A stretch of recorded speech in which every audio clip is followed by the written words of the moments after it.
जय माता दी भक्तों। श्री दुर्गा सप्तशती पाठ का अष्टम अध्याय रक्त बीज वध। मैं अणिमा आदि सिद्धिमयी कीड़ों से आवृत भवानी का ध्यान करती हूँ। उनके शरीर का रंग लाल है, नेत्रों में करुणा लहर रही है तथा हाथों में पास, अंकुश, बाण और धनुष शोभा पाते हैं।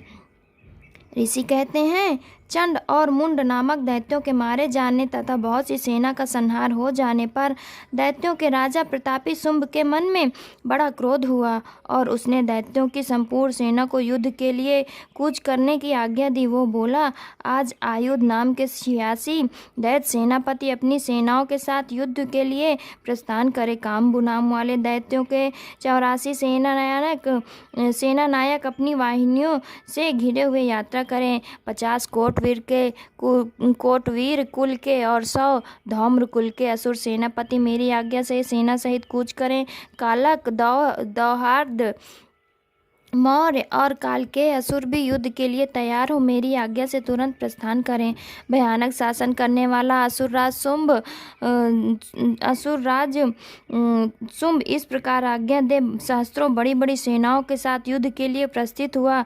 उसकी अत्यंत भयानक सेना आती देख चंडिका ने अपने धनुष की टंकार से पृथ्वी और आकाश के बीच का भाग गुंजा दिया। राजन तदंतर देवी के सिंह ने भी बड़े जोर जोर से दहाड़ना आरंभ किया। फिर अंबिका ने घंटे के शब्द से उस ध्वनि को और बढ़ा दिया। धनुष की टंकार, सिंह की दहाड़ और घंटे की ध्वनि से संपूर्ण दिशाएं गूंज उठी। उस भयंकर शब्द से काली ने अपने विकराल मुख को और भी बढ़ा लिया। इस प्रकार वे विजयनी हुई। उस तुमुल नाद को सुनकर दैत्यों की सेनाओं ने चारों ओर से आकर चंडिका देवी, सिंह तथा काली देवी को क्रोधपूर्वक घेर लिया। राजन, इसी बीच असुरों के विनाश और देवताओं के अभ्युदय के लिए ब्रह्मा, शिव, कार्तिकेय, विष्णु तथा इंद्र आदि देवों की शक्तियाँ जो अत्यंत पराक्रम और बल संपन्न थी, उनके शरीर से निकल कर उन्हीं के रूप में चंडिका देवी के पास गए। जिस देवता का जैसा रूप, जैसी वेशभूषा और जैसा वाहन है, ठीक वैसे ही साधनों से संपन्न हो उनकी शक्ति असुरों से युद्ध करने के लिए आई। सबसे पहले हंसयुक्त विमान पर बैठी हुई अक्षसूत्र और कमंडल से सुशोभित ब्रह्मा जी की शक्ति उपस्थित हुई, जिसे ब्रह्मांडी कहते हैं।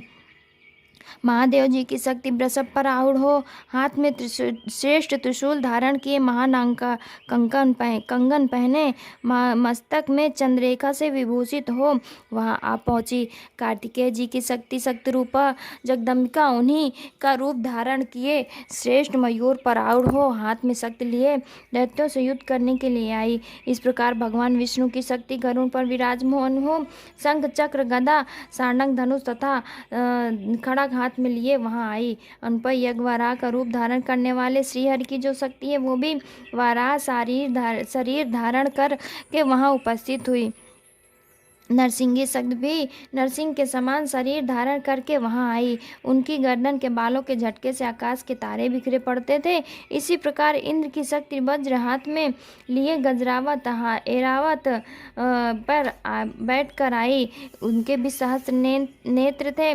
जैसा इंद्र का रूप वैसा ही उनका भी था। तदंतर उन देव शक्तियों से घिरे हुए महादेव जी ने चंडिका से कहा, मेरी प्रसन्नता के लिए तुम शीघ्र ही इन असुरों का संहार करो। तब देवी के शरीर से अत्यंत भयानक और परम उग्र चंडिका शक्ति प्रकट हुई, जो सैकड़ों गिदड़ियों की भांति आवाज करने वाली थी। उस अपराजिता देवी ने धूमिल जटा वाले महादेव जी से कहा, भगवान, आप शुंभ निशुंभ के पास दूत बनकर जाइए और उन अत्यंत गर्वीले दानव शुंभ और निशुंभ दोनों से कहिए। साथ ही उनके अतिरिक्त जो भी दानव युद्ध के लिए वहां उपस्थित हो, उनको भी ये संदेश दीजिए, दैत्यों, तुम जीवित रहना चाहते हो तो संजीवित रहना चाहते हो तो पाताल को लौट जाओ। इंद्र को त्रिलोकी का राज मिल जाएगा और देवता एक भाग का उपभोग करें।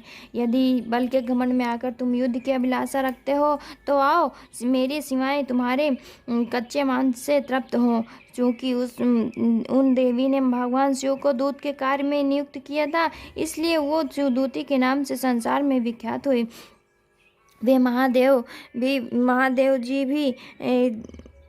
वे महादैत्य भी भगवान शंकर के मुंह से देवी के वचन सुनकर क्रोध में भर गए और जहाँ कात्यायनी विराजमान थी उस ओर बढ़े। तदंतर वे दैत्य आमर्ष में भरकर पहले ही देवी के ऊपर बाण, शक्ति और इष्टि आदि अस्त्रों की वृष्टि करने लगे। तब देवी ने खेल खेल में ही धनुष की टंकार की और उससे छोड़े हुए बड़े बड़े अस्त्रों द्वारा दैत्यों के चलाए हुए बाणों को, शूल, शक्ति और फरसों को काट डाला। फिर काली उनके आगे होकर शत्रुओं को शूल के प्रहार से विदीर्ण करने लगी और खटवांग से उनका कचूमर निकालती हुई रणभूमि में विचरने लगी।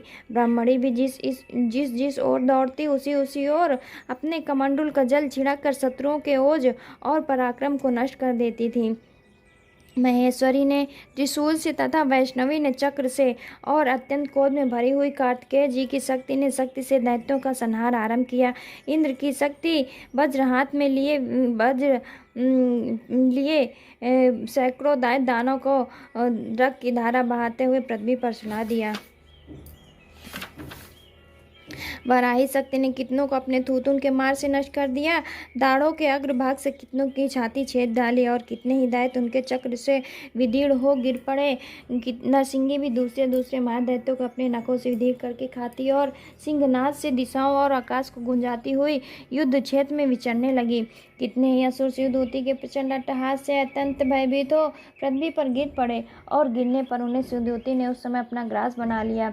इस प्रकार क्रोध में भरे हुए मातगणों को नाना प्रकार के उपायों से बड़े बड़े असुरों को मर्दन करते देख दैत्य सैनिक भाग खड़े हुए। मातृगणों से पीड़ित दैत्यों को युद्ध से भागते देख रक्तबीज नामक महादैत्य क्रोध में भरकर युद्ध करने के लिए आए। उनके शरीर से जब रक्त की बूंद पृथ्वी पर गिरती तब उसी के समान शक्तिशाली एक दूसरा महादैत्य पृथ्वी पर पैदा हो जाता।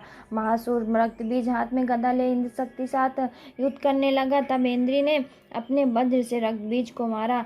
वज्र से घायल होने पर उसके शरीर से बहुत सरक चूने लगा और उससे उसी के समान रूप तथा पराक्रम वाले योद्धा उत्पन्न होने लगे। उसके शरीर से रक्त की जितनी बूंदें गिरी उतने ही पुरुष उत्पन्न हो गए।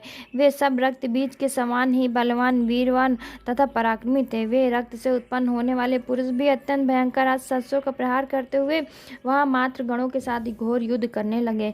पुनः वज्र के प्रहार से जब उसका मस्तक घायल हुआ तब रक्त बहने लगा और उससे हजारों पुरुष उत्पन्न हो गए। वैष्णवी ने युद्ध में रक्त बीज पर चक्र का प्रहार किया तथा इंद्री ने उस दैत्य सेनापति पर गदा से चोट पहुंचाई। वैष्णवी के चक्र से घायल होने पर उसके शरीर से जो रक्त बहा उससे जो उसी के बराबर आकार वाले सहस्त्रों महादैत्य प्रकट हो गए। उनके द्वारा संपूर्ण जगत व्याप्त हो गया। कौमारी ने शक्ति से, वराही ने खड़ग से और महेश्वरी ने त्रिशूल से महादैत्य रक्तबीज को घायल किया। क्रोध में भरे हुए उस महादैत्य रक्तबीज ने भी गदा से सभी मात्र शक्तियों पर पृथक पृथक प्रहार किया। शक्ति और शूल आदि से अनेक बार घायल होने पर उसके शरीर से रक्त की धारा पृथ्वी पर गिरे। उससे ही निश्चय सैकड़ों असुर उत्पन्न हुए। इस प्रकार उस महादैत्य के रक्त से प्रकट हुए असुरों द्वारा संपूर्ण जगत व्याप्त हो गया। इससे उन देवताओं को बड़ा भय हुआ। देवताओं को उदास देख चंडिका ने काली से शीघ्रता पूर्वक कहा, चामुंडे तुम अपना मुख और फैलाओ तथा मेरे शस्त्रपात से गिरने वाले रक्त बिंदुओं और उनसे उत्पन्न होने वाले महादैत्यों को तुम अपने इस उतावले मुख में खा जाओ। इस प्रकार रक्त से उत्पन्न होने वाले महादैत्यों का भक्षण करती हुई तुम रणभूमि में विचरती रहो। ऐसा करने से उस दैत्य का सारा रक्त क्षीण हो जाने पर वो स्वयं नष्ट हो जाएगा। उन भयंकर दैत्यों को जब तुम खा जाओगी तब दूसरे नए दैत्य उत्पन्न नहीं हो सकेंगे। काली से यूं कहकर चंडिका देवी ने शूल से रक्त बीज को मारा और काली ने अपने मुख में उसका रक्त ले लिया।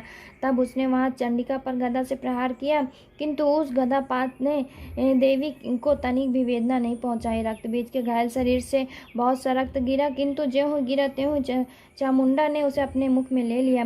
रक्त गिरने से काली के मुख में जो महादैत्य उत्पन्न हुए उन्हें भी वो चट कर गई और उन्होंने रक्त बीज का रक्त भी पी लिया। तदनंतर देवी ने रक्त बीज को, जिसका रक्त चामुंडा ने पी लिया, वज्र, बाण, खड़ग तथा रिष्ट आदि से मार डाला। राजन इसी प्रकार शस्त्रों के समुदाय से आहत और एवं रक्तहीन हुआ महादैत्य रक्तबीज पृथ्वी पर गिर पड़ा। नरेश्वर, इससे देवताओं को अनुपम हर्ष की प्राप्ति हुई और मातृगण उन असुरों के रक्तपान के मद से उद्धत होकर नृत्य करने लगा। जय माता की। इस प्रकार श्री मार्कंडेय पुराण में सर्वाणिक मानवांतर की कथा के अंतर्गत देवी महात्म्य में रक्त बीज वध नामक 8वां अध्याय संपूर्ण हुआ। भक्तजनों, जय माता की, जय दुर्गे माता।